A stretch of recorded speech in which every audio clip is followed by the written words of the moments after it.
주일 오신 여러분 진심으로 환영하고 축복합니다. 우리 옆 사람과 함께 인사하겠습니다. 잘 오셨습니다. 예배 승리합시다. 네, 오늘도 지난주처럼 작은 목소리로 찬송 불러주시고 또 작은 소리로 아멘 하셔도 됩니다. 신앙 고백도 소리를 내서 하셔도 괜찮습니다. 네, 하나님을 향기시니 성령과 진리로 예배를 진행하셨습니다. 이제 여러분 모두를 성부, 성자, 성령 이름으로 주일 예배 초대하며 다같이 신앙 고백하심으로 주일 예배 시작하겠습니다. 전능하사 천지를 만드신 하나님 아버지를 내가 믿사오며 그 외아들 우리 주 예수 그리스도를 믿사오니 이는 성령을 함께 하사 동정녀 마리아에게 나시고 본디오 빌라도에게 고난을 받으사 십자가에 못 박혀 죽으시고 장사한 지 사흘 만에 죽은 자 가운데서 다시 살아나시며 하늘에 오르사 전능하신 하나님 우편에 앉아 계시다가 들어서 산 자와 죽은 자를 심판하려 오시리라. 성령을 믿사오며 거룩한 공예와 성도가 서로 교통하는 것과 죄를 사하여 주시는 것과 몸이 다시 사는 것과 영원히 사는 것을 믿사옵나이다. 아멘. 자리에 앉으셔서 찬송가 98장을 다같이 부르겠습니다.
다같이 기도드리겠습니다.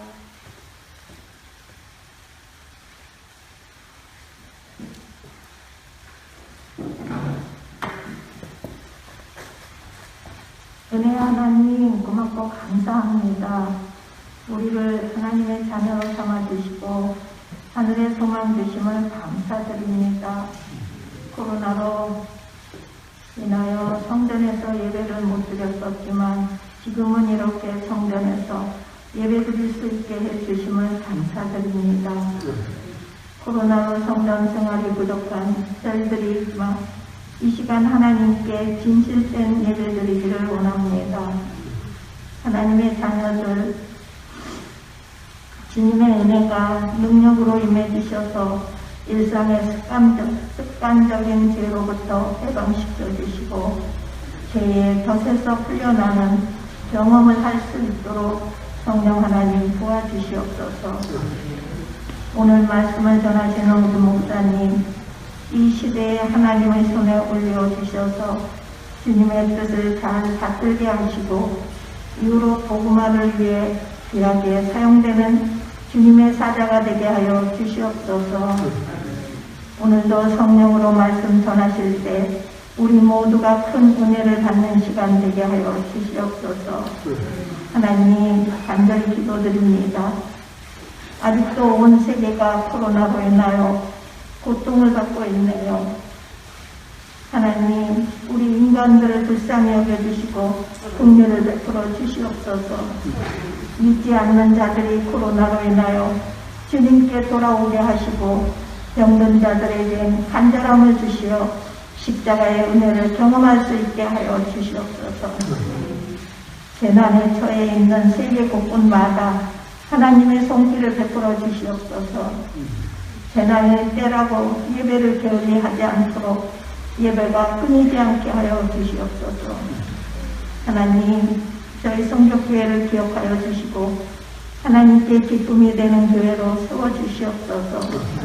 이 시간 우리에게 깨닫는 영을 주셔서 말씀 중심의 삶으로 행할 수 있는 믿음 주시고 말씀을 통해 문제 해결받고 가는 예배가 되게 하여 주시옵소서. 감사드리며 우리를 구원하여 주신 예수님 이름 받들어 기도드렸습니다. 아멘.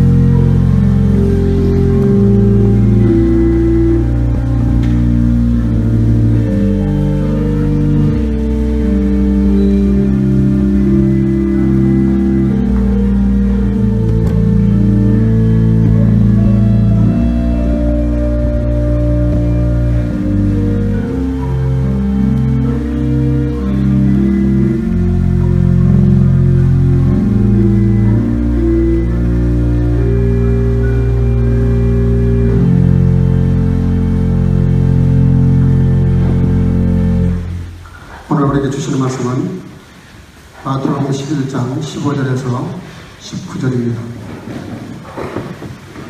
마태복음 11장 15절에서 19절 제가 읽겠습니다. 귀 있는 자는 들을지어다. 이 세대를 무엇으로 비유할까? 비유하건대 아이들이 장터에 앉아 제 동물을 불러 이르되 우리가 너희를 향하여 피리를 불어도 너희가 춤추지 않고 우리가 슬피 울어도 너희가 가슴을 치지 아니하였다 하는가 하도다. 요한이 와서 먹지도 않고 마시지도 아니하며 그들이 말하기를 귀신이 들렸다 하더니 인자는 와서 먹고 마시며 말하기를 보라 먹기를 탐하고 포도주를 즐기는 사람이요 세리와 죄인의 친구로다 하니 지혜는 그 행한 일로 인하여 옳다함을 얻느니라. 아멘. 자리 앉으시고 오늘은 최현상 형제님이 연주로 하나님께 찬양을 올려드리겠습니다.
아멘. 귀한 찬양 감사합니다.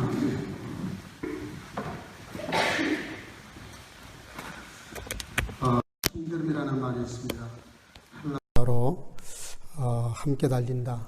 혹은 또 우리나라식으로 말하면 중국은이라 그러는데 컴플렉스라는 말로도 많이 사용합니다. 여러 가지 컴플렉스가 있는데요. 아도니스 컴플렉스라는 것이 있습니다. 남자로 태어났기 때문에 남자다워야 된다. 가정을 책임져야 된다. 그래서 남자다움을 이렇게 강요받는 그런 사회가 되다 보니까 우리나라 사람들은 남자들이 40대가 되면 굉장한 스트레스를 받습니다. 명퇴를 해야 되나 아니면 새로운 사업을 해야 되나 이래가지고 40대 요절을 하는 분들이 많습니다. 그 이유 중에 하나가 바로 이 아도니스 콤플렉스라고 하는 것 때문에 그렇습니다. 또 카인 콤플렉스라는 말도 있습니다. 형제도 경쟁의 대상으로 보는 거죠. 그래서 형제에게 밀린다 싶으면은 그걸 따라잡기 위해서 갑자기 욕구가 이렇게 생기는 거예요. 그래서 형제를 보고도 시기심이 난다는 거죠. 시기심이 꼭 나쁜 것만은 아닌 것이 그 시기심 때문에 자기를 이렇게 몰아붙이면서 뭔가 더 촉진제가 되어서 성공으로 가는 사람들도 없지 않는데 동기는 좋은 것이 아닙니다. 왜냐하면 시기심에서 발동을 한 것이기 때문에 좋은 것은 아닙니다. 어쨌든 가인과 아벨에게서 나온 그래서 아벨이 가인에게 형에게 돌에 맞아 죽은 사건을 통해서 그 가인의 그런 그 욕구를 빗대서 카인 콤플렉스라는 말을 씁니다. 그리고 또 잘 아는 대로 그 키 작은 사람들 또 약점이 있는 사람들이 가지고 있는 그런 열등감이 있어요. 그걸 소위 나폴레옹 콤플렉스라고 그러는데 실제로 나폴레옹은 보잘것이 없는 가문에다가 모든 것이 열악했습니다. 키가 1m 60이 안 됐다 그러죠. 그러다 보니까 굉장히 이렇게 저돌적이고 공격적이고 누가 뭐라고 하지 않아도 자기 스스로가 그렇게 열등감을 느끼니까 거기서 갑자기 이렇게 그 마음이 격해지는 거예요. 조급해지고 그래서 이제 자기의 그 연약한 부분들을 뭔가로 채우기 위해서 보상받기 위해서 굉장한 노력을 합니다. 그래서 그 나폴레옹 콤플렉스가 나폴레옹을 만들었다. 그런 말이 있습니다. 또 우리가 많이 알고 있는 듣는 콤플렉스 중에 하나가 스톡홀름 신두름이다. 혹은 또 스톡홀름 콤플렉스라 그러는데 1973년에 은행 강도가 들었는데 그 강도들에게 은행원들이 나중에 동화가 돼요. 그 은행 강도를 할 수밖에 없는 그들의 처지를 듣고 보니까 동정심이 가는 거예요. 그래서 그만 동화가 되고 맙니다. 오히려 협조를 해요. 그래서 약자에 대한 그런 그 운명에 대해서 동정심이 유발을 해가지고 심적으로 동병상련이라 그러죠. 그들의 입장을 이해해서 입장에 서는 그런 걸 가리켜서 스톡홀름 콤플렉스다. 또 재밌는 콤플렉스가 있는데 쿠바드 신드롬 혹은 콤플렉스라는 말이 있습니다. 아내가 임신을 했는데 남자가 통증을 느끼는 거예요. 그래서 저희 교회도 그런 분이 한 분 계셨어요. 유초동부 부장이었던 그 여자 집사님이 임신을 했는데 아이를 낳으러 들어갔을 때 남편이 따라가서 남편이 아내와 똑같은 그런 통증을 느꼈다고 나중에 간증을 하는데 그때만 해도 잘 이해를 못했는데 그런 컴플렉스가 실제로 있다고 합니다. 근데 이 컴플렉스라는 말이 긍정적으로 혹은 부정적으로 많이 쓰게 되는데 매니아라는 말도 많이 쓰게 됩니다. 이 매니아라는 것이 헬라어에서 나온 건데요. 마니아. 이게 사실은 의학 용어이기도 합니다. 정신병원에서 쓰는 용어입니다. 그래서 매니아 그러면 우리가 보통 그렇게 쓰질 않죠. 음식 매니아. 이분들은 전국을 돌아다니면서 맛집을 찾아다니면서 음식을 즐겨요. 맛있는 음식, 새로운 음식이 있다면 어디라도 쫓아가는 그런 분들을 향해서 음식 매니아. 또 새로운 차가 나왔다 그러면은 모든 것을 다 동원해서 차를 사는. 그래서 자동차 매니아, 혹은 또 뭐 영화 매니아, 혹은 게임 매니아, 이런 사람들이 있는데 이거는 한마디로 말하면 미쳤다는 뜻입니다. 정신과에서 쓰는 용어예요. 매니아 그러면 우리는 그냥 보통 뭘 즐기는 사람으로 이해하지만 정신과에서는 정신 이상한 사람을 가리켜서 매니아라는 말을 쓴다고 합니다. 우리가 인생을 살면서 뭔가에 미쳐본 적이 있는지 모르겠어요. 뭔가 사람이 한번 미쳐버리면 정신 못 차립니다. 아무리 그걸 뜯어 말려도 말려지지가 않아요. 이미 거기에 빠졌기 때문에, 거기에 이미 미쳐있기 때문에 그 사람을 다시 이렇게 돌려놓는다고 하는 것은 거기에 걸맞는 어떤 충격적인 뭐가 있지 않으면 절대로 돌이키지 않습니다. 그래서 뭔가에 빠져서 미쳐버린 사람을 돌려놓으려고 할 생각을 안 하는 게 좋아요. 오히려 기다리고 다른 더 좋은 곳으로 이렇게 제시하지 않으면 결코 사람이 돌아서지 않습니다. 우리가 믿음으로 산다는 게 여러분들 엄밀히 말하면 같은 의미예요. 믿음으로 산다는 건 뭡니까? 우리가 예수님의 삶의 패턴, 그분이 생각, 그분의 인생관, 가치관, 그분이 하고자 했던 그런 일들, 여기에 우리가 미치는 거예요. 여기에 빠지는 거예요. 빠져버려야 되는 거예요. 그 빠지는 거, 거기에 완전히 동화되어 버리는 거, 그걸 이제 믿음의 사람이라고 말하고 그리스도인이라고 말할 수 있는 거예요. 그러니까 그리스도인으로서 이제 예수의 매니아, 예수님의 매니아가 되는 거죠. 예수님에게 빠져버리는 거예요. 그러면 굉장히 신앙생활하는 게 재미있고 힘들지 않습니다. 근데 빠지지도 않고 미치지도 않는데 흉내를 내려니까 힘들고 어려운 거예요. 너무 버겁고 오히려 예수 믿는 것이 번거로워요. 그래서 오늘 좀 이런 부분들을 생각해 보려고 하는데, 여러분들 생각해 보세요. 아브라함이 하나님의 매니아였습니다. 그 사람이 하나님께 미치지 않고서야 75세가 되어가지고 어떻게 고향을 떠납니까? 집을 떠납니까? 자기 삶의 터전을 어떻게 털어버리고 떠납니까? 떠날 수 없어요. 노말이 아닙니다. 더욱이 갈 곳도 몰라요. 정한 곳도 없어요. 이사를 어디로 가겠다고 정해놨으면 쉽지요. 근데 그것도 정한 게 없어요. 그런데 집을 떠나요. 재산 정리를 다 하고 모든 사람과 작별을 구하고 고향을 떠납니다. 이게 하나님께 보통 미쳐가지고는 그렇게 할 수 없는 것이죠. 더 심한 사람이 있죠. 모세. 생각해봐요. 사람을 죽인 것 때문에 망명을 했잖아요. 도망을 쳤다고요. 그 나라에 무슨 놈의 배짱을 가지고 소위 이 지팡이 하나를 가지고 당시에 최고의 패권 국가였던 이집트 그 바로 왕을 만나러 갑니다. 그 죽으려고 작심하지 않고서야 가능한 얘기입니까? 이분도 하나님께 미친 사람이에요. 완전히 빠져버린 사람이에요. 그러니까 하나님의 명령이 떨어졌을 때 물론 사양하고 빠져나가려고 도망치려고 애를 썼지만 안 되니까 내 운명인가 보다 생각해서 바로에게 가는데 지팡이 하나 들고 간 게 답니다. 그거는 하나님께 빠지지 않고 미치지 않고는 할 수 없는 행동이에요. 거기에 비슷한 사람이 하나 또 있죠. 다윗입니다. 생각해 보십시오. 나라도 이미 포기했고 이미 항복할 준비를 하고 있어요. 왕도 그렇고 장군들도 그렇고 모든 백성들이 벌벌벌 떨고 있습니다. 밤잠을 못 자고 있어요. 근데 20살도 채 안 된 다윗이 그 골리앗하고 맞서겠다고 그 물맷돌을 던질 수 있는 막대기 하나, 그걸 가지고 골리앗 장군 앞에 가서 섭니다. 이게 미친 사람이 아니고서야, 하나님께 대한 매니아가 되지 않고서야 어떻게 이게 가능하겠어요? 근데 놀라운 건 세상적으로 미친 사람들은 그 끝이 비참하고 불행하고 참 보기 민망하지만 하나님의 매니아, 하나님께 미쳐버린 사람, 하나님의 신들음을 가지고 사는 사람들은 그 끝이 너무 아름답습니다. 너무 멋있어요. 너무 거룩하고요. 너무 강하고요. 그를 이길 사람이 아무도 없습니다. 여러분들, 그런데요, 생각해 보십시오. 그런 악조건 속에서도 하나님께 빠진 사람들은 그렇게 해서 하나님의 매니아가 되므로 신앙생활에 성공을 했는데, 매니아보다 더 좋은 현장과 환경을 허락받았던 아담은 어떻게 해서 그 낙원을 잃어버립니까? 얼마나 좋은 동산입니까? 예? 정말 기가 막힌 곳이잖아요, 에덴 동산. 근데 그 좋은 곳을 자기가 수고한 게 뭐죠? 손 하나 까딱한 게 없어요. 하나님이 다 만드셔서 은혜로 선물로 주신 겁니다. 그 얼마나 감격스럽고 감사합니까? 그런데 거기서 그런 그 사단의 음성에 호기심을 갖는다는 게 말이 되겠어요? 말이 안 됩니다. 근데 거기에 호기심을 가져요. 그래서 결국은 낙원을 잃어버리게 됩니다.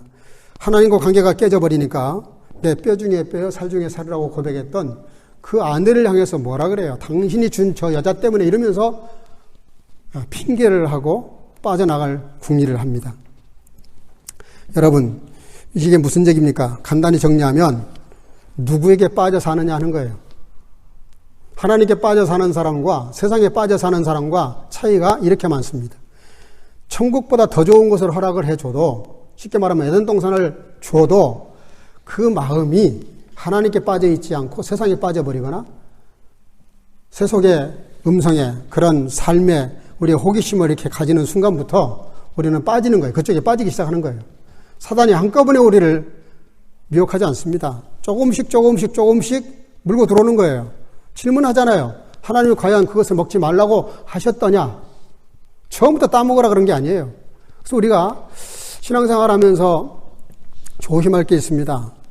그 바늘구멍만한 그런 물이 새는 그것이 나중에는 큰 담을 무너뜨리는 것처럼 죄는 한꺼번에 찾아오는 것이 아니에요. 작은 것이에요. 한 주일 빠지고 두 주일 빠지고 그리고 자꾸 이렇게 성경 읽던 거 기도하던 거 자꾸 이렇게 쉬기 시작하면 그때부터 사단이 우리에게는 서서히 다가와요. 그리고 하나님을 믿고 하나님과 함께 사는 삶을 오히려 지루하게 생각하고 어리석게 생각하고 그리고 뭔가 잘못된 것처럼 그렇게 우리의 마음에 이제 치고 들어온단 말이죠. 결국은 이런 얘기입니다. 우리가 하나님의 매니아가 되고 세상의 매니아가 되는 것은 결국은 우리의 마음이에요. 우리가 어디에 우리의 마음을 두느냐는 것이죠. 여러분, 성전에 여러분들의 마음이, 하나님께 여러분들의 마음이, 주님께 여러분들의 마음이 있기를 주 이름으로 축복합니다. 마음을 잘 관리해야 됩니다. 우리의 생각을 잘 지켜야 됩니다. 그래서 외적인 것이 아니라 내적인 것 때문에 그렇게 문제가 된 것이죠. 여러분들, 오늘 본문에 나와 있는 내용은 너무나 우리가 잘 아는 내용 중에 하나입니다. 근데 오늘 이 내용 속에 보면은 세상이 우리를 흔들려고 그래요. 많은 환경이 나를 흔들려고 그래요. 그럴 때 흔들릴 것이냐 안 흔들릴 것이냐 하는 문제를 다루고 있습니다. 여러분들, 오늘 7절에 보면 너희가 무엇을 보려고 광야에 나갔더냐, 바람에 흔들리는 갈대냐. 예수님께서 그 사람들을 놓고 하시는 말씀이에요. 그런데 그 말씀하신 배경에는 세례 요한이 있습니다. 세례 요한이 당시에 센자촌을 일으키고 있었어요. 왜냐하면 그 행색이 그랬습니다. 일반적인 사람들의 삶을 거부하고 아주 특이한 기이한 인생을 살고 있었어요. 광야에서 약대 토롯을 입고 석청을 먹으면서 메뚜기나 이런 걸 먹으면서 지금 그런 곤충을 잡아먹으면서 경건 생활을 하는데 얼마나 그가 말씀이 강력했냐 하면은 이렇게 베르린 한 중심의 교회가 있어도 사람들 모이기 어려운데 말이죠. 광야에 물 한 모금 먹을 수 없고 풀 한 폭이 나지 않은 그런 광야에서 말씀을 전하는데 사람들이 거기에 몰려가는 거예요. 어느 정도면 그렇게 하겠습니까? 정말 대단한 분이죠.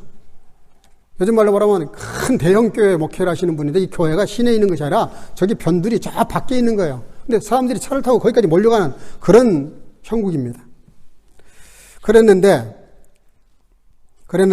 사람들이 세례 요한에 대한 기대를 잘못하고 있고 세례 요한도 뭔가가 문제가 있다는 것을 말씀하시는 거예요. 다른 말로 말씀드리면 이런 것입니다. 너희가 무엇을 보려고 갔냐? 당연히 세례 요한을 보러 간 것이겠지. 근데 바람이 흔들리는 갈대를 보러 갔던 것이냐? 이렇게 반문을 하십니다. 사람들의 기대가 세례 요한을 향하는 기대가 잘못됐고 세례 요한도 뭔가가 잘못됐다는 얘기를 하시면서 바람에 흔들리는 갈대처럼 너희들의 마음이 흔들려서야 되겠냐. 그런 말씀을 하시는 거죠. 이 말씀을 하신 배경에는 이런 것입니다. 세례 요한이 예수님을 증거하다가 예수님만 증거한 것이 아니라 그 정치인의 잘못된 삶을 지적을 하고 비판을 했습니다. 요즘 말로 말하면 선지자적인 입장에서 비판을 한 거야. 잘못됐다라고. 그랬더니 헤롯이 화가 나니까 옥에 가둬버렸습니다. 옥에 갇혀 있는데 메시아는 오셔서 소식을 들어보니까 제자들이 리포트를 해주는데 들어보니까 예수님이 자기처럼 이렇게 사람들에게 말씀을 전하고 메시아 같은 행색을 하긴 하시는데 문제가 뭐냐면 자기와의 문제예요. 아니 메시아가 오셨다는데 세상에 달라질 기미가 안 보여. 자기는 감옥에 있는데 자기를 구해줄 생각도 안 하셔. 자기가 누굽니까? 예수님을 배반하신 분이에요. 예수님을 증거했다고요. 예수님을 이렇게 전했다고요. 예수님을 오실 길을 이렇게 예비했던 사람이에요. 얼마나 예수님에 대해서 큰 일을 했는지 몰라요. 근데 예수님이 오셨으면 메시아가 오신 건데 그러면 세상이 좀 달라져야 될 거 아닙니까? 그래서 로마로부터 이렇게 우리가 이렇게 속국이 되어 있지만 우리나라를 독립을 시킨다든지 뭔가 기미가 보여야 되는데 전혀 그런 건 없고 그냥 설교만 하신다는 거예요. 세례 요한이 조급해지고 답답해지기 시작합니다. 이게 도대체 뭐지? 메시아가 오시면 세상이 달라질 줄 알았는데 달라지지 않을 뿐만 아니라 특별히 자기와의 관계에서 아무 유익이 없어요. 여러분이 교회를 나오시고 신앙생활을 하시는데 다 잘 되는 것 같고 잘 돌아가는 것 같은데 나한테는 왜 이렇게 하나님의 역사가 없지? 이런 거예요, 지금. 나도 기도하는데 나도 말씀 읽고 묵상하고 주님 사랑하는 것 같은데 내가 이게 코로나 사태가 어렵지만은 그래도 내가 성전을 지키고 나와 예배 드리는데 왜 나한테는 이렇게 변화가 없고 무슨 예수님이 나의 구세주라는 거, 하나님이 나의 아버지라는 증거가 도대체 뭐냐? 이런 질문이 생긴 것이죠. 그래서 세례 요한이 그게 너무 심해지다 보니까 소위 세례 요한도 세상 생각의 신드롬에 잡힌 거예요. 유혹에 빠진 거예요. 그래서 갑자기 마음속에 끌어오릅니다. 뭐가 끌어오르느냐? 의심이 생기는 거예요. 갑자기 질문이 생기는 거예요. 그래서 하지 말아야 될 말을 제자를 시켜서 예수님께 전하게 합니다. 뭐라고 그랬냐면은 3절에 오실 그이가 당신이오리까 아니면 우리가 다른 일을 기다리오리까. 그럴 만도 합니다. 그럴 만도 해요. 자기가 나쁜 짓 하다가 감옥에 들어간 것도 아니고 선한 일을 하고 옳은 일을 하고 선지자 노릇 하다가 감옥에 갇혔는데 자기 하나 감옥에서 빼내지 못하시는 예수님. 죽은 자도 살리신다는데 병든 자를 고치신다는데 그 복음의 말씀이 엄청나다는데 내가 누구보다도 예수님을 위해서 헌신하고 봉사하고 순종하고 섬기고 희생을 했는데 왜 나한테 대해서는 이렇게 하나님이 예수님이 전혀 반응이 없으실까? 그때 예수님께서 굉장히 단호한 말씀을 하시고요. 굉장히 동문서답하듯이 대답을 하십니다. 4절 5절에 나와 있는데요. 소경이 보며 앉은뱅이가 걸으며 문둥이가 깨끗함을 받으며 기머기가 들으며 죽은 자가 살아나며 가난한 자에게 복음이 전파된다. 그렇게 이 말을 전해라 라고 예수님께서도 말을 전하라고 하시는 거예요. 자, 감옥에 갇혀 있으니까 누구보다도 자기를 위해서 희생한 사람이니까 사실은 면회 정도는 가실 수 있잖아요. 헤롯을 만나서 단판을 볼 수도 있잖아요. 당신이 이런 식으로 정치적으로 이렇게 탄압을 한다 그러면 당신이 기독교를 탄압하는 건데 내가 가만히 있지 않겠다. 나도 모종에 뭔가를 하겠다. 이러면 헤롯 왕이 들을 수 있을 상황이에요. 예수님이 그 정도 힘이 있었으니까. 전체 군중으로 움직일 만한 힘이 있었으니까 따르는 분들이 많으니까 힘이 있어요. 근데 예수님께서 전혀 딴 말씀을 하시는 거예요. 내가 복음을 전했더니 이렇게 가난한 자의 복음이 전해지니까 병자가 낫고 기머리가 열리고 앉은뱅이가 일어나고 문둥이가 깨끗함을 받고 이러신 말씀을 하시는 거예요. 이게 무슨 얘기입니까? 예수님이 하시는 사역에 이상 없다 그런 뜻입니다. 요한아, 너는 그렇게 느낄지 모르지만 나는 메시아로서 내 할 일 하고 있다. 그러니 네가 감당해야 될 건 네가 감당해라. 굉장히 냉정하신 말씀이죠. 한마디 더 하십니다. 누구든지 나를 인하여 실족하지 아니하는 자는 복이 있도다. 여러분, 예수님께서 실족한다는 게 말이 됩니까? 실족한 사람도 예수님을 만나면은 이렇게 세우시잖아요. 구원하시잖아요. 예수님, 그분은 늘 좋으신 분이고 사랑에 한이 없으신 분이니까 어떤 사람이 어떤 죄인이 와도 예수님께 오면 다 사하시고 품으시고 용서하신단 말이에요. 그렇게 능력이 많으신 분인데 왜 세례 요한에게 이렇게 말씀을 하실까? 예수님 때문에 실족한다는 말이 좀 의아하게 들립니다. 근데 여러분들 예수님 때문에 실족합니다. 우리가 그 사실을 알아야 돼요. 그냥 단도직입적으로 말씀을 드리면 이렇습니다. 예수님을 믿으면 구원받습니다. 근데 부인하면 구원받지 못합니다. 예수 믿으면 천국 갑니다. 근데 안 믿으면 지옥 떨어집니다. 실족당하는 거예요, 예수님 때문에. 예수님을 믿냐 안 믿냐에 의해서 믿으면 천국인데 안 믿으면 지옥이야. 너무 차이가 큰 거예요. 안 믿으면 그걸로 끝나야 될 거 아니에요. 나 예수 믿기 싫어. 간두겠어. 상관없어. 이러면 끝나야 될 거 아니에요. 근데 성경은 그렇게 말하지 않아요. 믿으면 구원받아서 더 깊은 관계가 생겨서 영원히 살겠지만 안 믿으면 안 믿는 걸로 끝나지 않는다는 거예요. 지옥으로 간다는 거예요. 심판받는다는 거예요. 예수 믿으면 영생을 얻는데 안 믿으면 죽음이 오고, 예수 믿으면 축복에 거하지만 예수 믿지 않으면 우리가 저주 가운데 떨어질 수 있다는 거예요. 여러분들, 예수님이 우리 삶의 모든 기준이고 예수님에 의해서 모든 것이 좌우에 갈립니다. 그래서 여러분들, 예수님이 내 인생에 있어서 가장 중요한 분으로 자리 잡아야 돼요. 아니, 그러니까 여러분들이 받아들이고 안 받아들이고는 그 다음 문제예요. 사실이 그렇다고, 사실이. 받아들이면 내가 구원받지만 안 받아들이면 우리가 심판받는 거예요. 이 사실을 여러분들 받아들이시기를 주 이름으로 축복합니다. 받아들이고 안 받아들이고 사실 상관없어요. 그러나 받아들일 수밖에 없어요. 그래서 우리가 예수를 믿는 건 그만큼 중요한 것입니다. 여러분들 생각해봐요. 우리가 예수를 믿고 예수에게 빠져서 산다 그러지만 어려운 문제가 생기면 슬슬 시험이 듭니다. 마음이 이렇게 무너져 내리기 시작해요. 믿음의 우리 선배들은요, 뭘 조금 손해보냐 손해보지 않냐, 뭘 조금 축복을 더 받냐 덜 받냐, 이런 것에 의해서 좌우되시는 분들이 아닙니다.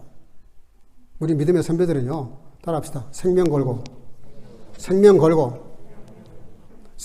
걸고만이 아니에요. 일생을 걸었어요. 그리고 예수님을 따랐고 예수님에게 빠졌고 예수님에게 모든 걸 걸었던 거죠. 그래서 여러분들, 흔들리지 않는 신앙이 얼마나 중요한가. 8절에서 11절까지 너희가 광야에 나간 것이 바람에 흔들리는 것이 아니라면 부드러운 옷 입은 사람이냐? 그런 사람은 왕궁에 있느니라. 그렇다면 그것도 아닐 텐데 무엇 때문에 광야에 나간 것이더냐? 분명 선지자를 보려고 나간 것이 아니냐? 그래, 그 말이 맞다. 세례 요한은 선지자보다 더 나은 선지자니라. 왜냐하면 여자가 낳은 자 중에 세례 요한보다 더 큰 이가 없기 때문이다. 여러분들, 오늘 예수님께서 굉장히 중요한 말씀을 하십니다. 세례 요한이 굉장히 큰 사람으로 인정을 하셨어요. 여자를 통하지 않고 난 사람은 없으니까 여자가 낳은 자 중에 제일 크다는 말은 세상에서 제일 큰 자라는 뜻입니다. 근데요, 저와 여러분들은 세례 요한보다 더 크다고 말씀하세요. 도대체 무슨 말씀입니까, 이게?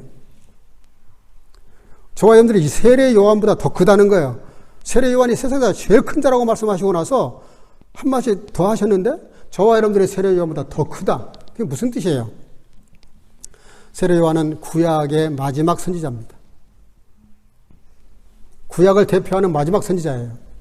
구약의 율법을 가지고 살았던 사람들과 새로 예수님이 오셔서 나를 위해 십자가에 죽으시고 그 죽으심을 통해서 우리의 죄를 해결하시고 그리고 자녀 삼아 주신 그 하나님의 자녀들은 구약의 왕 같은 사람보다 신약의 일반 평신도가 더 존귀하고 더 귀한 은혜와 사랑을 받았다는 뜻이에요. 우리가 받을 수 없는 사랑을 받았다는 뜻입니다. 그래서 우리가 더 존귀하다는 거예요. 다시 정리하면 이렇습니다. 오늘 세례 요한이 주님보다 먼저 온 사람입니다. 6개월. 보라, 세상 죄를 지고 가는 하나님의 어린 양이다. 예수님을 가리켜서 정확하게 세례 요한이 예수님을 평가했고 알아봤어요. 그리고 증거했어요.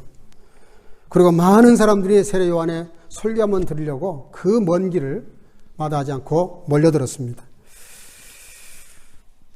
요단강에서 많은 사람들에게 세례를 베풀었지만은 특별히 예수님에게조차도 예수님을 세례를 베푼 분이에요. 세례 요한이. 그러니까 얼마나 대단한 사람이에요. 주님 때문에 예수님에 대해서 이렇게 충성하다가 보니까 헤롯의 죄를 지적했다가 감옥에 지금 갇혀 있어요. 지금 순교 직전입니다. 그러니까 대단한 인물이에요. 근데 그런 세례 요한이 지금 흔들리고 있는 거예요. 오늘 저와 여러분들이 조금 마음을 이렇게 새롭게 다져야 될 게 있습니다. 이런 세례 요한이 흔들렸다면 저와 여러분들이 충분히 흔들릴 수 있다는 뜻입니다. 신앙의 좋은 신앙은 자기의 허물과 부족과 연약함을 시인하는 데서부터 시작합니다. 함부로 하나님께 교만 떨면 안 돼요. 오만 떨면 안 돼요. 나는 누구와 같지 않고 나는 누구와 같지 않다. 이런 비교의식을 가지고 하면 안 돼요. 병든 사람을 보고요, 자기 건강을 감사하는 사람이 있어요. 사업 망하는 사람을 보고요, 자기 사업 잘 되니까 그걸 감사하는 사람이 있더라고. 아프리카에서 많은 사람들이 코로나로 속수무책으로 죽어가는데 그들이 그 문명국가에 살면서 이렇게 건강한 거, 여기 살고 있는 걸 감사하는 사람들이 있더라고요. 여러분들, 그런 감사는 세상 사람들이나 하는 아주 유치한 감사입니다. 누구와 비교해서 감사한다는 거. 내가 너보다 키가 조금 더 크니까, 내가 너보다 조금 잘생겼으니까, 내가 너보다 조금 더 많은 걸 가지고 있으니까, 그런 감사는 굉장히 유치한 거예요. 예수를 믿는 사람들은 그런 감사하면 안 됩니다.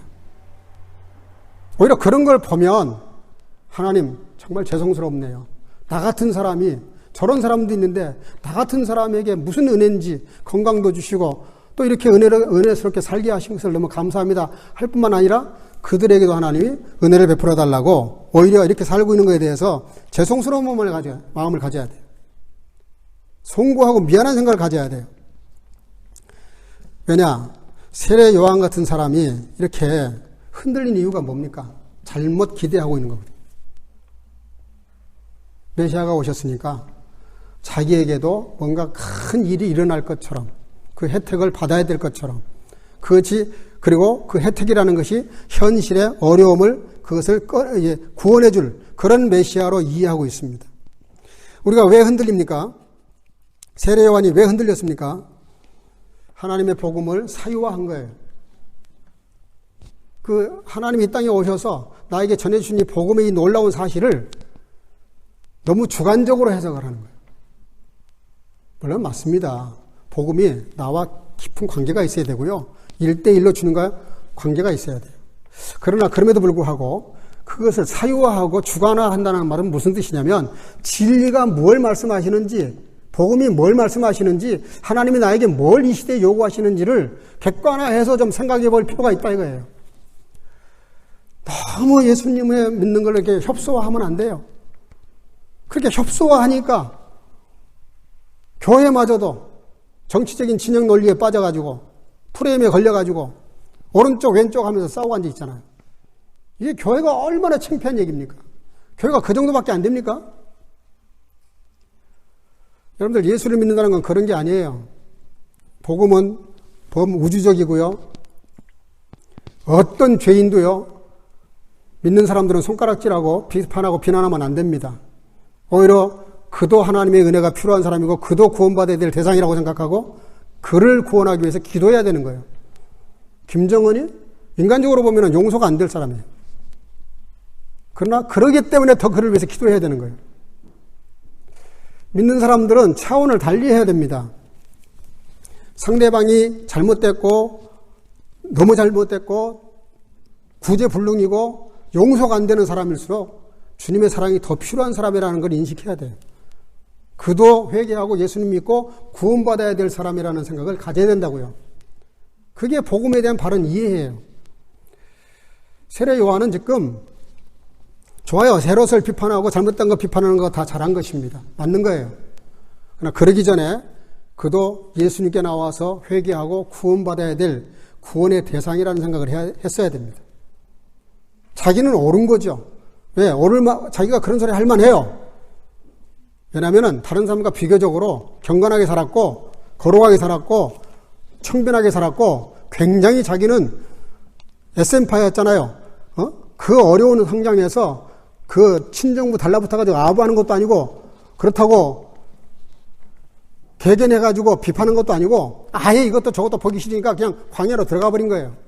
아예 현실과 떨어진 삶을 산 거예요. 굉장한 사람이죠. 그러나 그렇다고 그것이 그 사람의 의의가 되는 건 아닙니다. 신앙생활에 가장 위험하고 무서운 게 뭐냐면 자기 의의라는 거예요. 누구보다 조금 더 나은 것, 조금 더 선하게 산 것, 조금 더 공헌이 있는 것, 조금 더 순정한 것, 조금 더 말씀대로 산 것 가지고 그러지 못한 사람을 비판하고 정죄하는 것은 굉장한 무지고 복음을 잘못 이해한 것입니다. 저는 독일 교회에 대해서 적어도 그 부분은 굉장히 높게 평가하고 싶어요. 독일 교회가 동서도 갈라져 있을 때 서독교회가 동독교회를 어떻게 바라봤냐면, 동독교회와 동독을 어떻게 바라봤냐면, 그 당시에 핵무기가, 전술 핵무기가 570기가 양쪽 진영에 다 깔려 있었어요. 그런데도 1054억 달러를 도와준 이유가 뭔지 아십니까? 그들은 공산주의자들, 멸망받아야 될 사람들, 심판받아야 될 사람들라고 생각하기 이전에 저들도 예수를 믿고 예수께 돌아와서 구원받아야 될 한 불쌍한 영혼들이라고 본 거예요. 그러니까 도와줄 수가 있는 거예요. 대상을 어떻게 보느냐에 따라서 전혀 달라집니다. 우리나라 사람들 남북관계에서 왜 문제가 꼬입니까? 늘 정략적으로, 늘 표를 생각하고 민심을 생각하고 인기를 생각하고 어떻게 평가할까를 생각하니까 기준이 너무 유치한 거예요. 그걸 복음으로 받아들이고 예수님의 시각으로 그들을 바라보면서 그들도 구원시켜야 될 사람들로 이해했다면 그렇게 할 수 없는 거예요. 그가 어떤 사상을 가졌던, 어떤 문제를 가지고 있던, 어떤 처지에 있던 일단 구원받아야 될 불쌍한 영혼, 그 이상도 이하로 보면 안 됩니다. 믿는 사람들은. 그러면 기도할 수밖에 없는 거예요. 그러면 하나님께 부탁할 수밖에 없는 거예요. 하나님, 나는 어떻게 할 수 없고 우리는 어떻게 할 수 없지만 하나님의 강력한 힘으로, 그 사랑의 능력으로, 그 십자가 구원의 능력으로, 세상에 그 어떤 죄보다 더 큰 하나님의 사랑으로 그들을 품어달라고 기도하셔야 됩니다. 기도하셔야 돼요. 우리가 왜 흔들립니까? 믿음이 모자라기 때문에 그래요. 확신이 없기 때문에 그래요. 내가 하는 일에 대한 비전이, 확신이 모자라기 때문에 그렇습니다. 더 직설적인 말을 하면은 예수님께 빠지지 않아서 그래요. 예수님의 매니아가 되지 않아서 그래요. 우리가 예수님께 미쳐버리면, 예수님께 푹 빠져버리면 세상을 보는 시각이 확 바뀝니다. 에덴 동산이 아담 하와가 범죄했다고 해서 달라진 거 아무것도 없었어요. 그 나무 거기 있었고 그 동산 거기 있었고 그 천국이 그대로 있었어요. 근데 왜 갑자기 서로 비난하고 비판하고 서로 물어뜯고 탓을 하고 지옥으로 갑자기 변하죠? 아무것도 달라진 게 없어요. 아담의 시각이 확 바뀌어버린 거예요. 그래서 죄는 뭔지 아십니까? 우리가 예수님의 눈으로 보지 아니하고 자기 눈으로 세속적인 관점을 가지고 바라보는 그 모든 것들은 다 죄가 됩니다. 오늘 흔들리는 세례 요한, 흔들리지 않는 세례 요한이 되기 위해서 우리가 뭐를 해야 됩니까? 여러분들, 우리가 다 흔들려도 주님과 나와의 관계에서, 그리고 주님의 내게 허락하신 그 삶의 가치와 기준과, 그리고 예수님과 나와의 관계에서 예수님을 신뢰하고 믿고 끝까지 따라가는, 쉽게 말하면 예수님께 빠져버리는 그런 신앙의 관계만은 절대로 흔들려서는 안 됩니다. 다른 건 흔들릴 수 있어요. 좀 실수할 수도 있고요. 잘못할 수 있어요. 그래도 주님과 나와의 관계가 깨져서는 안 됩니다. 그 관계만은 더 깊어져야 되고 견고해져야 되고, 내가 뭔가 잘못했을 땐 더 그 관계가 깊어져야 돼요. 그래야 주님 말씀대로 우리가 순종할 수 있지 않겠어요? 그러면서 예수님께서 한마디 더 하십니다. 12절에 세례 요한의 때부터 지금까지 천국은, 따라합시다, 침노를 당한다는 말씀을 하십니다. 그러면서 침노하는 자는 빼앗느니라. 굉장히 전투적인 용어를 쓰셨어요. 이게 지금 세례 요한을 따라다녔던 사람들을 향해서, 그리고 제자들을 향해서 하신 말씀입니다. 무슨 얘기냐면요, 세례 요한, 다시 말하면 예수님이 오셔서 복음으로, 예수님의 사랑으로, 십자가 정신으로 살아가는 사람들에게는 특권이 없다, 그런 뜻입니다. 이스라엘 사람들은 늘 특권의식이 있었어요. 하나님께 특별히 나를 선택하셨다. 나를 선택했다는 특권 때문에 굉장히 교만했습니다. 굉장히 오만했습니다. 되지 못하고 된 줄로 알고요, 기고만장했어요. 오직 했으면 사마리아 사람들을 개돼지 취급을 하고 이방인들을 불쏘시기에, 장작도 아니에요, 그 장작을 불태우기 위해서 불쏘시기로 집어넣는 정도로 취급을 하면서 이방인들을 아주 개무시했습니다. 그게 이스라엘의 잘못입니다. 특권을 주셨으면 감사해야 될 거 아니에요. 그 특권을 가지고 남을 정죄하고 판단하면 되겠어요? 오히려 더 겸손했어야 되는데 그 겸손하지 못하고 교만을 떠니까 세례 요한이 왜 그렇게 예수님께 질문을 합니까? 자기도 모르게 교만해진 거죠. 내가 이 정도니까 이 정도 대우를 받아야 된다는 생각을 하고 있는 거예요. 근데 그렇게 인실이 안 이루어지니까 예수님께 하지 말아야 될 망발을 한 거예요. 여러분, 우리가 하나님께 선택받아서 어느 날 때가 되면 어떤 사람과 어떤 계기를 통해서 주님께 나와서 주님의 자녀가 된 것을 확신을 가지게 됐어요. 그럼 우리가 조심해야 될 게 있습니다. 내가 주님의 자녀라는 거, 하나님의 백성이라는 거 너무 감사하고 자신만만해야 돼요. 그러나 조심할 게 있다고요. 그것이 특권이 아니라 이 말입니다. 오히려 그래서 우리가 더 낮아져야 되고 더 섬겨야 되고 더 감사해야 되고 더 어쩔 줄 몰라 하는 죄송함도 있어야 되고 그래서 더 주님 앞에 순종해야 되는 거예요. 왜 자꾸 순종을 강조합니까? 내 멋대로, 내 식대로, 내 방식대로, 내 그런 삶의 어떤 그런 스타일대로 살면 안 되기 때문에 그러는 거예요. 우리가 정말로 하나님의 뜻을 이루려고 그러면은 주님이 우리에게 바라시고 원하시고 하신 말씀들을 귀담아 듣고 그대로 따라가야 돼요. 그래서 오늘 15절에 뭐라 그래요? 따라합시다. 귀 있는 자는 들을지어다. 우리가 신앙생활 잘하는 비결이 뭐냐면 하나님 말씀을 듣는 겁니다. 그 듣는다는 말이 그렇게 그냥 귀로 듣는다는 뜻이 아니에요. 저는 왜 이렇게 말을 안 들어? 우리 그거 무슨 뜻으로 씁니까? 내가 하는 말을 안 들어서 그런 말 하는 거 아니잖아요. 말을 했는데 행동으로 안 옮긴단 말이에요. 그런데 말 안 듣는다고 우리가 야단을 쳐요. 똑같은 얘기 하시는 겁니다. 왜 우리에게 잘 들으라 그러시겠어요? 우리가 말씀을 귀로는 듣는데 삶으로는 안 따라가 주니까 예수님도 거기에 대해서 화를 내시는 거예요. 여러분, 우리가 신앙생활 할 때 이 주님 말씀을 듣는 일에 집중을 해야 되는데요.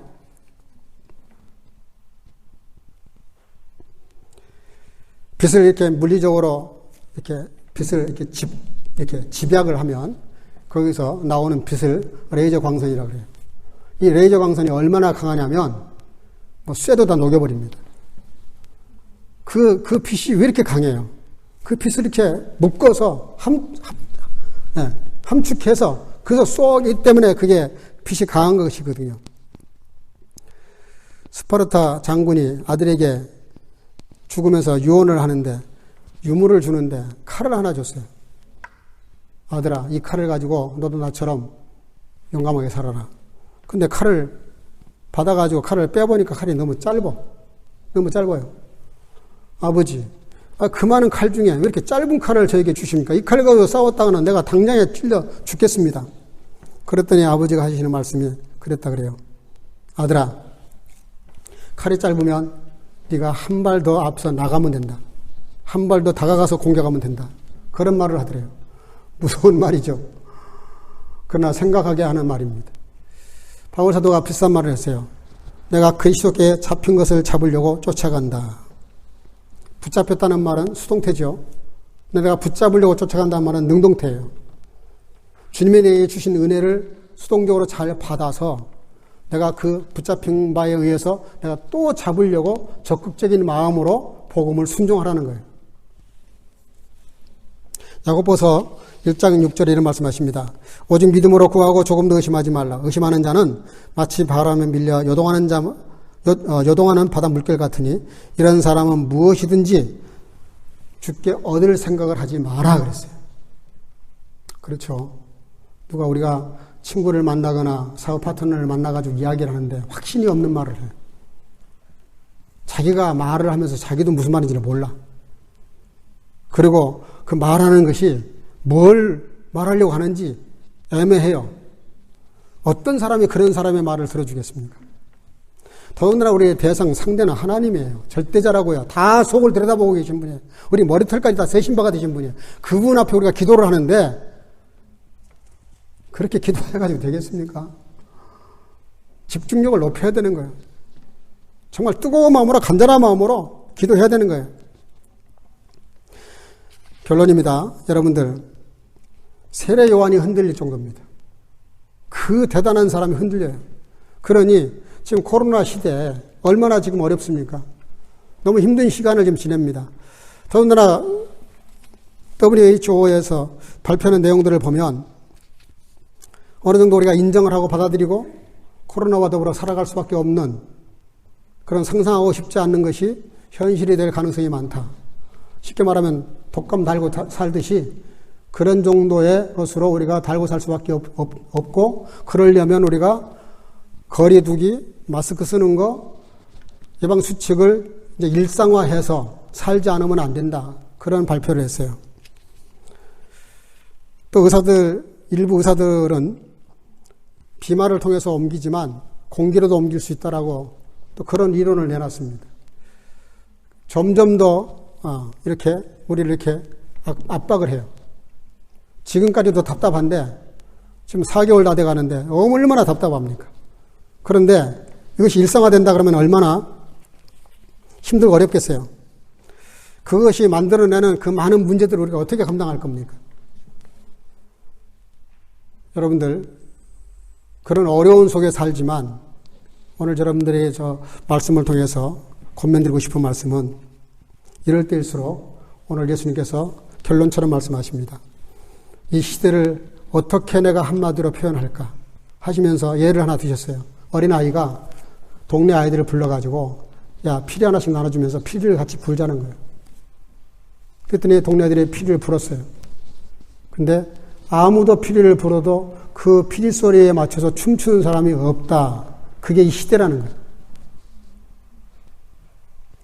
그러니까 이겁니다. 귀 있는 자는 잘 들어라. 들었는데 듣고 말씀 들어 사는 사람이 없다. 그런 뜻입니다. 그러니 너희들이 흔들릴 수밖에 없지 않냐. 아니, 세례 요한이 어떤 사람이냐. 그런 사람을 보려고 광야에 나간 사람들이 기대하지 말아야 될 것을 왜 기대하냐. 화려한 옷을 입은 사람? 광야로 갈 게 아니지. 왕궁으로 갔어야지. 설렁탕 먹고 싶어? 설렁탕 집을 갔어야지. 왜 피차집으로 갔냐. 지금 그런 말씀 하시는 거예요. 여러분, 우리가 신앙생활이 흔들리지 않냐고 견고하게 서서 믿음으로 사는 비결이 뭡니까? 따라합시다. 예수님과 더불어 춤을 추자. 오늘 결론은 그겁니다. 왜 피리를 불어도 춤추지 않냐는 말씀은 너희들이 내 말을 들었으면 나와 함께 탄전을 하자 이거예요. 근데요, 현대 그리스도인들이 예수님과 춤추는 걸 마다하고요, 늑대와 함께 춤을, 뭐 그런 영화인지 소설인지 있었어요. 세상과 더불어 춤추는 걸 좋아해요. 세속과 춤추고 자기 인간적인 그런 삶의 방식과 춤추고 세속적인 그런 가치관과 더불어 춤추고 세상 방식의 삶과 더불어 춤추는 그런 춤 때문에 얼마나 주님 마음이 무너지시겠어요. 우리가 춤을 추려면 예수님과 춤을 춰야 돼요. 말씀의 춤을 춰야 되고요. 은혜의 춤을 춰야 돼요. 다 이뻐요. 하나님의 법궤가 왕궁에 들어온다 그러니까 춤을 춥니다. 바지가랑이가 내려가는데 그것도 모르고 춤을 춰요. 얼마나 답답했으면 그 미리암이 여보, 춤도 좋고 반가운 것도 좋고 즐거워하는 것도 좋지만은 좀 채통을 지키소서. 다윗 왕은 채통이 귀에 안 들어왔어요. 사람들이 뭐라고 하든 하나님 말씀이 들어오니까 춤을 췄어요. 굉장히 상징적인 사건입니다. 제가 여러분들이 오늘 이 말씀을 통해서 세속의 바람, 세속의 어떤 그런 피리에 춤추지 마시고 정말 예수님께 빠져서 예수님께 미쳐서 예수님과 더불어 춤을 추셔서 견고하게 믿음의 굳건히 서서 견고하게 믿음으로 승리하는 우리 사랑하는 선교과정 여러분들 다 되시기를 주 이름으로 축복합니다. 축복합니다. 자리에서 다 일어나시고 이 시간에 한번 통성으로 기도하겠습니다. 하나님, 이 어려운 시기가 너무 힘들고 어렵습니다.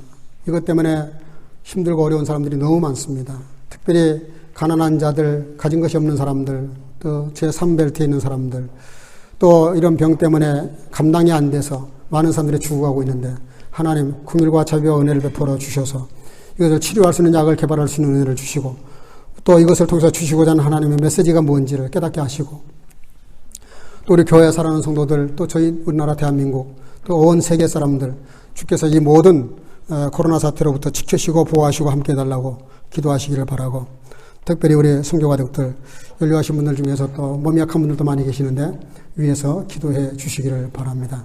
우리 통소로 다 같이 2, 3분 동안 큰 소리는 내지 마시고 작은 소리를 내셔서 통소로 다 같이 기도하겠습니다. 기도하십시다. 사랑과 은혜가 충만하신 아버지 하나님, 은혜를 감사합니다. 오늘 하나님 은혜와 사랑 가운데 저희를 부르시고 인도하셔서 아버지 하나님, 흔들리는 시대, 참으로 아버지 하나님이여 이 어려운 시대에 참으로 저희들이 흔들리지 않는 신앙을 가질 수 있도록 은혜를 베풀어 주시되, 특별히 간과 없는 것은 아버지 하나님이여 이 코로나 사태로 인해서 많은 사람들이 고통 중에 있고, 아버지 하나님 특별히 가난하고 가진 것이 없는 사람들에게 너무나 고통스러운 일들이 있는데 하나님께서 긍휼과 자비와 원청을 베풀어 주셔서 이 모든 어려운 사태가 속히 지나가게 도와주시고, 아버지 하나님 사랑하는 성교 가족들, 아버지가 어렵고 힘든 상황이지만은 힘과 능력을 주셔서 흔들리지 않게 하시고 견고하게 서게 하시고, 저희 나라와 민족을 불쌍히 여겨주시고, 아버지 하나님의 독일 땅과 온 세계 지구촌에 있는 모든 나라들을 불쌍히 여겨주셔서 이 힘들고 어려운 상황을 다 이겨내기에 부족함이 없도록 성령 하나님께서 은혜와 능력을 베풀어 주시며, 우리의 성교 가족이 더욱더 믿음으로 또한 믿음으로 말씀대로 살아서 아버지 주님과 더불어 춤을 춤으로 우리의 삶이 주님의 영광을 드러내기에 부족함이 없도록 은혜와 능력을 도와주시고, 저들의 삶을 통해서 주께 영광을 돌려드리며 하나님의 나라와 역사를 위해서 존귀하게 쓰임받는 아름다운 삶을 살아가도록 역사하시고 은혜와 능력을 덧입혀 주시옵소서. 아버지 하나님 친히 역사하시고 은혜를 베풀어 주시되, 오늘도 주님 주신 말씀을 따라서 아버지의 피를 입을 때 춤을 추게 하시고, 아버지 하나님께서 말씀하실 때 눈물을 흘리며 회개하며 더욱 주님께 가까이 나아갈 수 있는 믿음을 허락해 주시옵소서. 사랑과 은혜가 충만하신 아버지, 오늘도 주 앞에 나와 예배하는 시간에 우리의 신앙을 흔들리지 아니하게 세워주셔서 주님 앞에 나오게 하신 아버지 하나님, 저들의 신앙이 더욱더 견고해져서 오직 주님만을 바라보고 힘들고 어려운 상황들을 넉넉히 이겨나갈 수 있도록 은혜와 능력을 베풀어 주시기를 간절히 소원하옵고, 강고들의 모든 소원대로 온 지구촌에 있는 힘들고 어려운 자들을 주께서 돌아보아 주시고 저들을 구원해 주시며, 아버지 하나님의 속히 할 수만 있다면 이 모든 환난들을 주께서 물러가게 역사해 주시기를 간절히 소원하옵고, 특별히 사랑하는 성교 가족들 한 영혼도 어린 일 당하지 않도록 주께서 보호하시고 인도하시기를 간절히 소원하옵고 예수님의 이름으로 기도하옵나이다. 아멘. 자, 이제 앉으셔서 찬송가 344장을 부르겠습니다.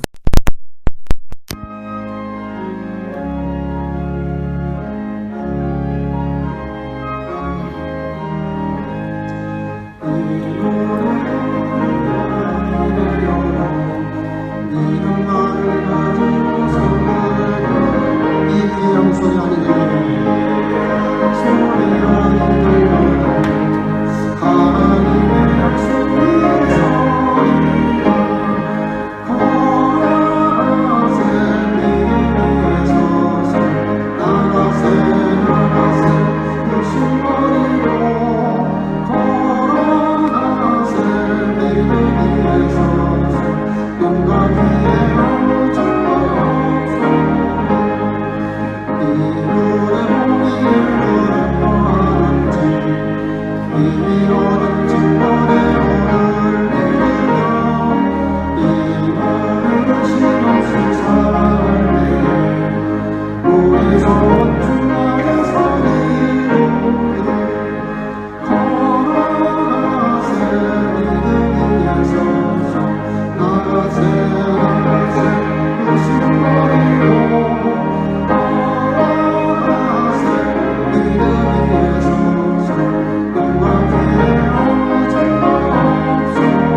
사후관리가 충만하신 아버지 하나님, 오늘 주의 은혜 가운데 주 앞에 나와 예배하는 시간에 여러 모습으로 예물을 드렸습니다.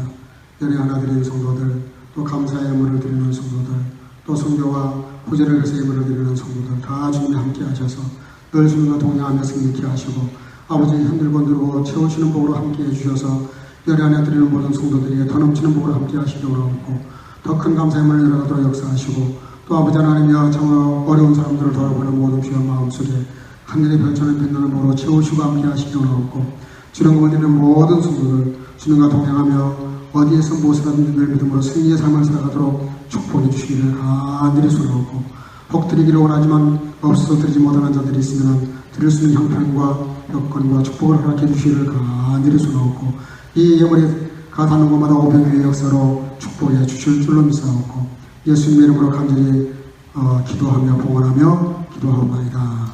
아멘.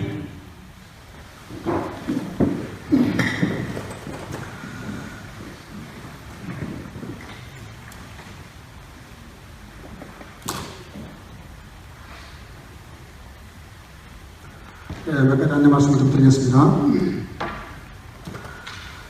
지난주도 광고를 했습니다만은 독일식 방역 것보다는 한국식 그 방역 수칙을 더 설한다고 생각을 합니다. 그래서 독일이 지금 독일뿐만 아니라 다른 나라도 마찬가지인 것 같아요. 어느 정도 현실을 인정하면서 그로 인해서 일어날 피해에 대해서는 각오를 하고 있는 것 같아요.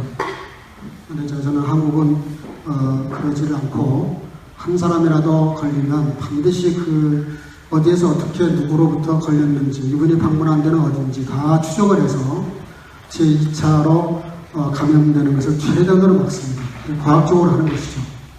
어떤 나라도 우리나라처럼 하는 나라는 없는 것 같고 또 우리나라에 왔다가 가는 사람들 중에서 우리나라의 방역 수칙이나 그 관리가 얼마나 정말 대단한 것인지에 대해서 그 미국의 웨스트민스터 아니면 무슨 신학대학 다니는 학생이 그 간증을 했더라고요. 어쨌든 여러분들이 예방수칙을 지켜주시되 특별히 부탁을 드립니다. 제일 위험한 것 중에 하나가 여러 사람이 모여서 밥을 먹는 겁니다. 그 광주에서도 그렇고 서울에서도 그렇고 교회들이 확진자가 나온 교회들이 특징이 그거예요. 마스크를 벗고 밥을 먹는 것이죠. 밥을 먹다가 보면은 말을 하게 될 수밖에 없고 거리를 어느 정도 뗀다 하더라도 음식이 튈 수도 있는 거고요. 그러니까 다시 당부를 드립니다. 어떤 경우도 교회에서는 제가 다시 광고할 때까지는 같이 식사하는 일이 없기를 바라고요. 한 가정이 한 가정을 만나서 밥 먹는 것까지는 제가 간섭을 못합니다. 그러나 교회 어떤 이름으로도 모이는 것은 허락하지 않습니다. 보이지 마시길 바라고 우리 청년도 마찬가지예요. 절대로 식당 같이 몰려가서 밥 먹는 일이 없기를 바라고 다 이미 조심하는 줄 압니다. 내가 어떤 친구가 얘기했더니 그래요. 목사님 다 클 만큼 크고 알 만큼 아는데 목사님 이렇게 말씀 안 하셔도 충분히 조심할 겁니다. 그런데 맞아요. 그러니까 더 제 말을 잘 들으셔야 됩니다. 그래서 얼마 동안 이것이 안정이 돼서 그래도 괜찮다 할 때까지는 좀 불편하더라도 참으세요. 참으시고 물론 또 이렇게 만나지 못하니까 좀 불편함이 있고 외로울 수도 있고 어려움이 있을 수 있어요. 그건 우리가 믿음으로 잘 감내해야 됩니다. 그리고 어려운 분 있으면 주중에 언제든 전화 연락을 하세요. 우리 전화로라도 여러분들 교제하는 건 얼마나 할 수 있으니까 전화를 많이 하시고 그래서 어쨌든 컨택을 하고 몰려다니거나 또 마스크를 벗거나 이런 일을 하지 않기를 바라고요. 예배를 마친 다음에도 마찬가지입니다. 밖에 나가서 대화하는 건 좋지만 마스크를 써야 됩니다. 정 마스크를 벗으려면 2m 이상 떨어져야 돼요. 떨어져서 하시고 독일은 1.5m인가요? 그건 독일식이고 독일식 한국식 할 거 없어요. 하여간 마스크 일단 벗으면 2m 떨어지셔야 됩니다. 떨어지시고 그래서 철저하게 안전을 지키시길 바라고 저는 교회가 다시는 더 이런 거로 해서 사회로부터 자꾸 지탄받는 것을 원치 않습니다. 그래서 어쨌든 우리가 최선을 다해서 조심해 주시길 바라고 지금까지 이렇게 지켜주셨는데 앞으로도 조심들 하셔서 어려운 문제가 생기지 않도록 협조해 주시길 바랍니다. 따라서 수요 성경 공부와 금요 기도회도 역시 온라인으로 계속 하게 됩니다. 네, 오늘 예배를 마치면 앞자리부터 천천히 나가실 때 2m 거리를 떼시고 나갈 때 수고를 하고 나가주시기 바랍니다. 오늘 우리 청년부 회장님에게 제가 오늘 부탁을 좀 했는데 청년부 회원들도 2사람씩 좀 조를 짜달라고 제가 부탁을 했어요. 그래서 좀 교회 섬기는 것도 이번 기회에 배웠으면 좋겠고, 그래서 10시 40분까지 오시면 뭘 해야 될지에 대해서 다 지시를 합니다. 그래서 그 지시대로 모든 여기 손닿을 만한 것은 다 소독하고, 화장실도 그렇고 모든 걸 다 소독합니다. 또 일찍 와서 공기를 다 이렇게 환기시킵니다. 그래서 최대한으로 예방을 하고 있는데 위에서 수고해 주시길 바랍니다. 오늘도 수고한 분들에게 감사의 말씀을 드립니다. 예.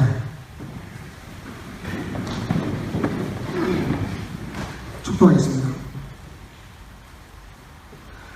Und ich spreche, wir haben euch gepfiffen und ihr wolltet nicht tanzen. Wir haben euch geklappt und ihr wolltet nicht weinen. Der Herr segne dich und behüte dich. Der Herr lasse sein Angesicht leuchten über dir und sei dir gnädig. Der Herr hebe sein Angesicht über dich und gebe dir Frieden. Die Gnade unseres Herrn Jesus Christus und die Liebe Gottes und die Gemeinschaft des Heiligen Geistes sei mit euch allen. 아멘.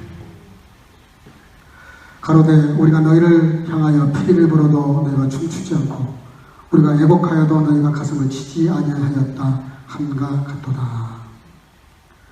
여호와는 너에게 복을 주시고 너를 지키시기를 원하며 여호와는 그 얼굴로 내게 비추사 은혜 베푸시기를 원하며 여호와는 그 얼굴로 내게로 향하여 드사 평강 주시기를 원하노라. 이제는 우리 구주 예수 그리스도 놀라우신 은혜와 지금도 변함없이 우리를 사랑하시는 하나님 아버지의 극진하신 사랑하심과 우리를 늘 믿음의 길로 인도하시기를 기뻐하시는 성령의 교통으로 충만케 하시니 오늘은 나를 흔들려고 하는 세속에 여러 바람이 세차게 불고 있지만 우리가 오직 주님만을 바라보며 견고히 서서 온전한 믿음으로 삶으로 견고하게 살기를 마음속에 결단하고 돌아가는 살아나 온 주의 지체들 머리머리마다 이제로부터 영원토록 함께 있을지어다. 아멘.